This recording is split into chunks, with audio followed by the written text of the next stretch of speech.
అంటే పార్టీ ఆదేశాల ప్రకారం మీరు ఆ రోజు సునీతమ్మ గారి గెలుపు కోసం కృషి చేశారు. అంటే వ్యక్తిగతంగా తీసుకుంటే మీకు ఎలాంటి పర్సనల్గా కూడా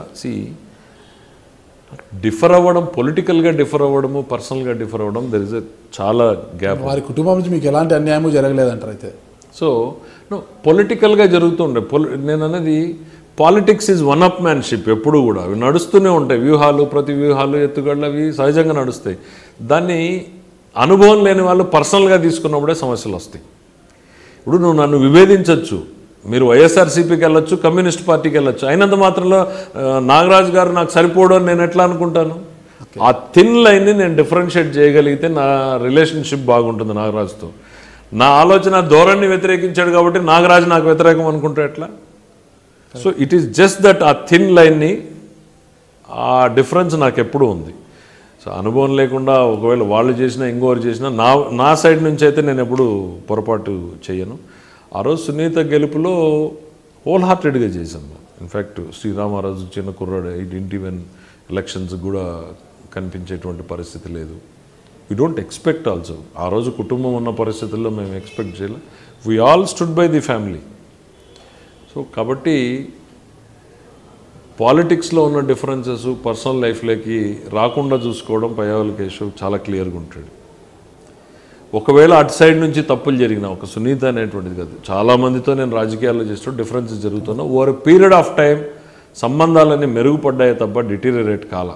తప్పు చేసిన వాళ్ళు కూడా మేమే తప్పు చేశాము అనిపించే ఓపెన్గా, ఇదిగో ఎస్ నేను ఆ రోజు అట్లా చేసి ఉండకూడదు అనే స్టేజ్లోనే నా రిలేషన్స్ ఇవాళ కొనసాగుతుంది. రాజకీయంగా చిన్న గ్యాప్లు ఉన్నా వ్యక్తిగతంగా అయితే ఈరోజు పరిటాల రవి కుటుంబంతో ఎటువంటి భేదాభిప్రాయాలు ఎటువంటిది కూడా ఉండాల్సిన నెసిటీ ఏముంది?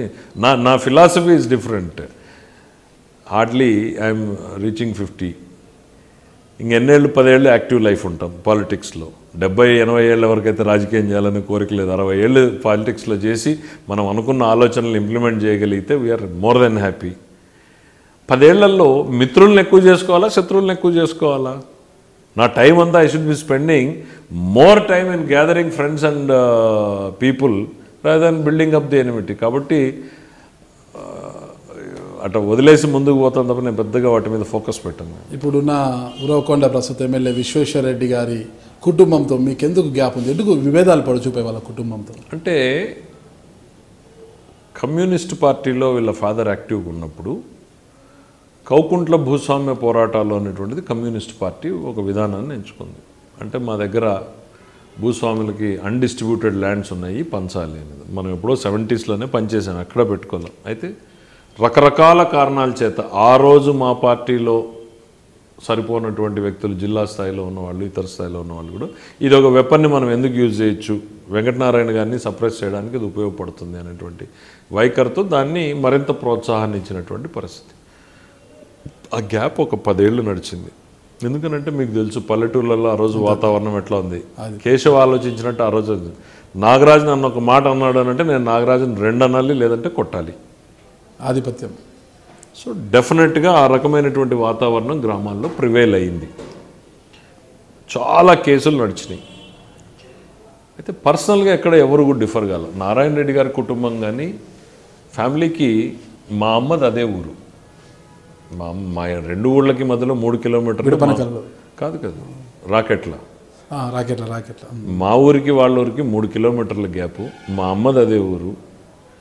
సో వాళ్ళ ఫ్యామిలీ చాలా దగ్గరగా ఉన్నటువంటి ఫ్యామిలీ కూడా, వాళ్ళ మదర్ వాళ్ళు కానీ చాలా దగ్గరగా ఉన్న ఫ్యామిలీ. నారాయణ రెడ్డి గారు కూడా బాగా దగ్గరగా ఉన్న ఫ్యామిలీ. ఈ గ్యాప్ అనేటువంటిది క్రియేట్ అయ్యి ఉంది.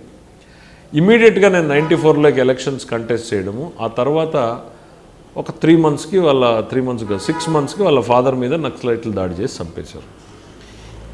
ఈ కోణంలోనే ప్రజలు చూశారు తప్ప, అంటే నారాయణ రెడ్డి గారు చేసిన అదర్ కోణాలు ఇంకోటి ఉన్నాయి. వీళ్ళకి ఆమెజాలలో కజిన్స్ ఉన్నారు, ఇదే ఎల్లారెడ్డి గారు.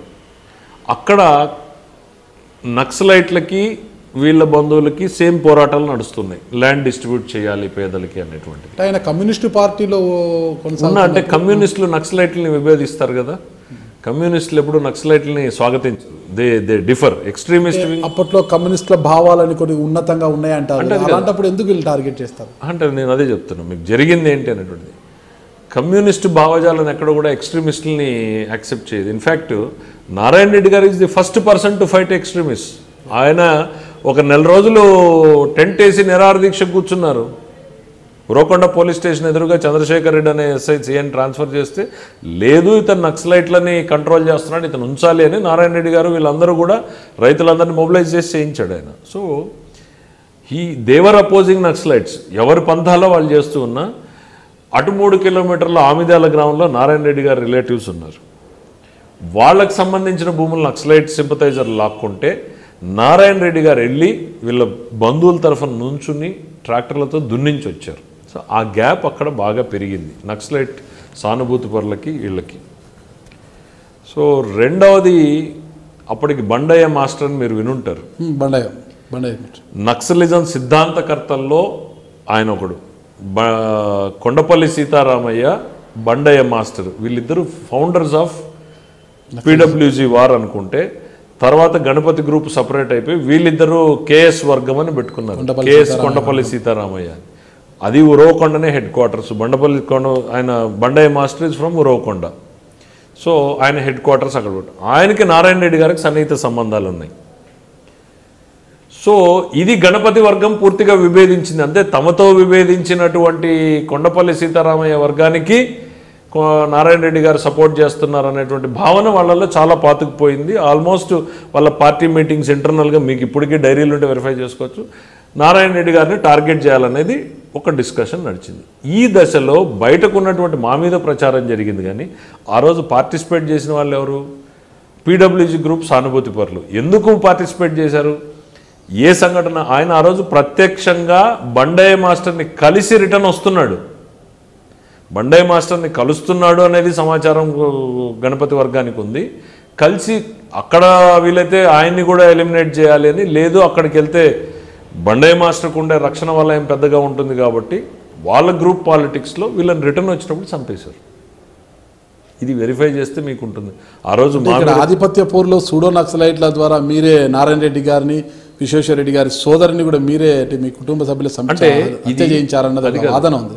ఇది తెలియనటువంటి వాళ్ళు తర్వాత చేసిన ప్రచారం. ఆ రోజు ప్రత్యక్షంగా నేను చెప్తున్నది, బండయ్య మాస్టర్ని కలిసి, ఇవన్నీ పోలీసు రికార్డుల్లో ఉన్నాయి కదా, ఎవరు అప్పుడు పోలీస్ కేసులను ట్యాంపర్ చేసే పరిస్థితి లేదు.